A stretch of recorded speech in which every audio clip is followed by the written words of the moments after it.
Hello everybody, on this channel we talk about all things fandom and we talk about it in a positive way. If that's something that appeals to you, you've come to the right place. We're so happy to have you here. And today, friends, is Saturday.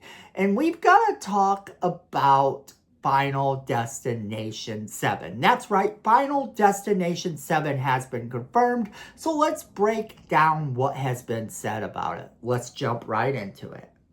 So, if you saw the last Final Destination movie, you can take it as sort of definitive that it is a definitive end to the movie. To the entire franchise, if you will. However, you can also look at it as a new beginning. Because if we're to believe what this movie told us in the end, then there's no reason for the movie series to go on. Except there has to be a reason to go on because it is a great movie franchise that a lot of people truly love, myself included. For it to get the ratings that it did after the film franchise not being active for so long, of course, there was going to be talk of a sequel. Now, of course, there is some sad news that comes with a sequel. Tony Todd is no longer with us. Rest in peace to the Candyman himself, one of the greatest horror movie actors of our time.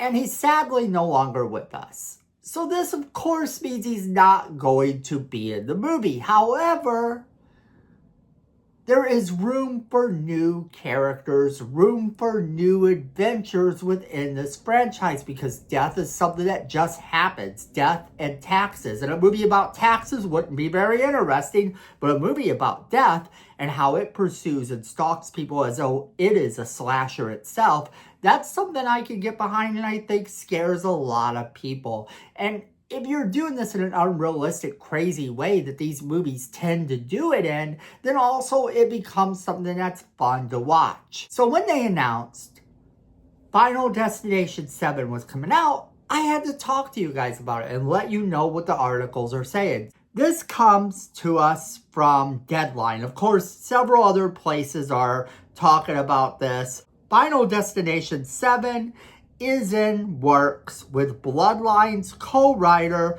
Laurie Evans Taylor. It turns out death doesn't take a holiday, at least not with box office numbers this good for New Line. And I love that. That's what I said. The box office numbers have been so good that there's no way we weren't getting a sequel. The article goes on to tell us that following the franchise's record-breaking release of Final Destination Bloodlines in May, co-writer Laurie Evans Taylor of Bed Rest and Cellar Door has signed on to pen the 7th installment in the supernatural horror film series that launched in 2000.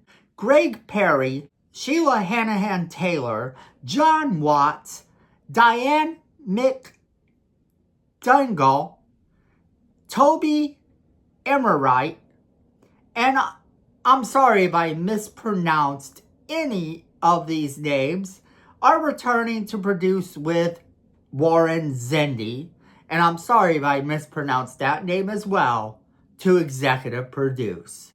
The movie, written with Guy Busick from a story by John Watson and directed by Zach Lipovitsky and Adam Stein, Final Destination Bloodlines saw a $51 million franchise best opening, ultimately surpassing the $285 million at the global box office. The franchise's overall $983 million haul makes it New Line's third biggest horror franchise after The Conjuring and It.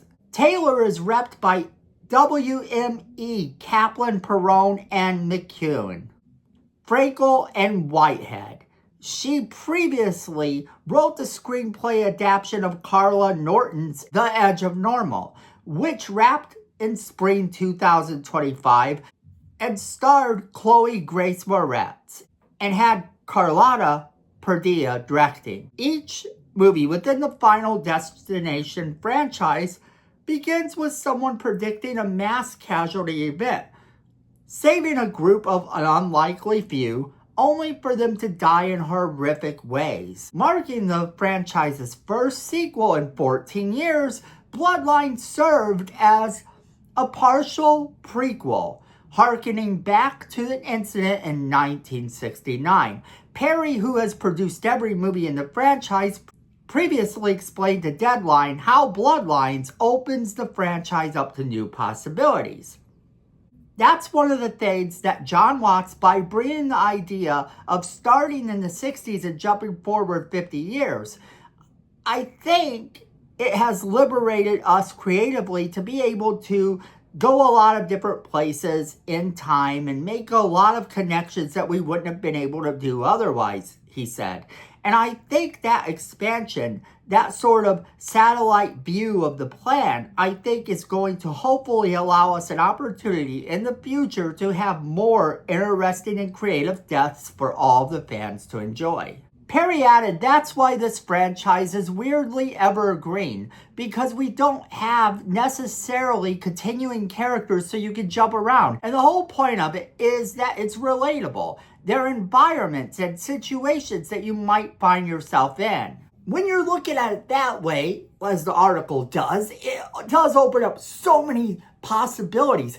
And he's not wrong. This actually makes the franchise so much better. This makes for a really cool way of looking at this franchise. And it excites me even more to know that they have this concept of being able to jump around in time. We don't always have to follow a modern timeline. Characters could have experienced something back in the day. This could take us to places like the 50s, the 60s, before any of the modern age stuff existed, to kind of give us storytelling that exists in a time gone by. And that might be really fun to do. On the other hand, they could always have a scenario where someone in the past is predicting something that happens to them in their timeline that ultimately they make sure it doesn't happen, and then a whole incident happens where now the people in the modern time are fighting. Although I do think that that one would get boring kind of quick. For me, the idea of them being able to jump around in time is more exciting than anything else. I like the possibility that we could get a movie that would literally take place in the 40s, maybe even the 20s or 30s. Get an idea for something that would exist in the past, and then kind of go with that and be able to have the story that's told from the past, sort of a period piece horror movie with all these crazy deaths. That for me would be absolutely insane. I would love that and so much. That would be amazing. And I think that that might be the way that this franchise is going based on what he said. I hope that it's not like this last one, because this last one did really good and I loved every bit of it. But if you do that concept where you have somebody predicting something in the past and then all of a sudden you jump forward however many years and it's in the modern day, then you're just rinsing and repeating that scenario over and over and over again. And like I said, that could get old really quick. At least with this idea of going back to the past, they could in fact make an entire film that exists in the past. And I love that. I love that as a concept. But friends, that is where I am going to leave it off to you guys. I want to know what you guys are thinking about this. Do you like that as a concept? Do you hate that as a concept? How do you think that the new movies should play out? Do you think that they should start off in the past and jump us into the modern times? Or do you think it would be really, really cool to have them go into the past and have a different era for every single movie moving forward? How do you think that would work? What are some of your ideas for these movies? Let me know. What time period would you like to see them take place in? And what types of crazy ideas do you have? But as always, we do want to hear from you, so make sure you are leaving us that comment in the comment box below, letting us know what you think. Don't forget to share this video with all of your friends so they can be a part of this conversation as well. Make sure you're hitting that like button. It's free, it helps the channel, and we really do appreciate it. It's also good for that algorithm, letting them know that you like this positive content when it comes to talking about your fandoms. So it's very important. And then you're going to want to hit that subscribe button. And while you're hitting that subscribe button, you're going to want to hit that notification bell as well, so you don't miss a single video we do. And friends, it's all because at the end of the day, you know it and I know it. Fandom is family.